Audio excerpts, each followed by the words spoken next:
അവസാനത്തെ ഒരു ഫൈറ്റ് രംഗമുണ്ട്. നിങ്ങൾ പണി മൂവി കണ്ടിട്ട് ഇഷ്ടപ്പെട്ട ഒരാൾക്കാരാണെങ്കിൽ ആ പണി മൂവിയിൽ ലാസ്റ്റ് നമുക്ക് പ്രതികാരം ചെയ്യുന്ന ഒരു സാറ്റിസ്ഫാക്ഷൻ ലെവൽ കിട്ടുന്നില്ലേ, അതുതന്നെയായിരുന്നു മലയാള സിനിമയിൽ ഏറ്റവും നല്ല പ്രതികാരത്തിന് സാറ്റിസ്ഫാക്ഷൻ കിട്ടിയ ഒരു മൂവിയായിട്ട് ഇപ്പോഴും ആൾക്കാർ പറയുന്നത്, അല്ലെങ്കിൽ ഞാൻ പറയുന്നത്. പക്ഷെ അതിനേക്കാളും സാറ്റിസ്ഫാക്ഷൻ എനിക്ക് ഇതുപോലൊരു പ്രതികാരം ചെയ്യുന്നൊരു സിറ്റുവേഷൻ ഇതിലുണ്ട്. അത് ആ രംഗങ്ങൾ ക്രിയേറ്റ് ചെയ്തിട്ടില്ല. നമുക്ക് KGF ഹെലികോപ്റ്ററിൽ ഇവൻ പോയി പ്രതികാരം ചെയ്യുന്ന ഒരു സീൻസ് ഒക്കെ ഉണ്ടല്ലേ, ആ ഒരു സ്റ്റൈലിൽ ചെയ്ത് അത്രത്തോളം എത്തിയിട്ടില്ലെങ്കിലും ഏകദേശം അതിനോട് കിടപിടിക്കാൻ പറ്റുന്ന രീതിയിൽ ഇത് ക്രിയേറ്റ് ചെയ്തിട്ടുണ്ട്. ആ ഫീലിംഗ് കിട്ടി.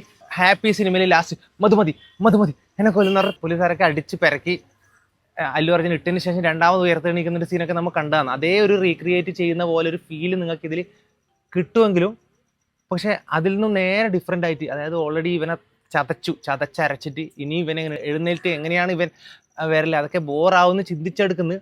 അതിൻ്റെ ഓപ്പോസിറ്റ് ആയിട്ട് നമുക്ക് കാന്താര സീനിൽ നമുക്ക് ലാസ്റ്റ് ഒരു ക്ലൈമാക്സ് സീൻ ഉണ്ടായിരുന്നില്ലേ, ഒരു ദൈവം കയറി വരുന്ന ആ ഒരു ടൈപ്പ് ഒരു സ്റ്റൈലിൽ ലാസ്റ്റ് ഒരു ക്ലൈമാക്സിൽ ചെയ്തു വെച്ചത്. ആ 20 മിനിറ്റിനുള്ളിലുള്ള സീൻസ് എക്സ്ട്രാ ഓർഡിനറിയിൽ ചെയ്തിട്ടുണ്ട്. അതിൻ്റെ മ്യൂസിക്കോട് കൂടി നമുക്ക് കാണുന്ന സമയത്ത് കാര്യമായത് ആ ഒരു 20 മിനിറ്റ് സീൻ കാണാൻ വേണ്ടിയിട്ട് നിങ്ങൾ പടത്തിന് ടിക്കറ്റ് എടുത്തിട്ട് പോയാലും തെറ്റില്ല എന്ന് ഞാൻ പറയും.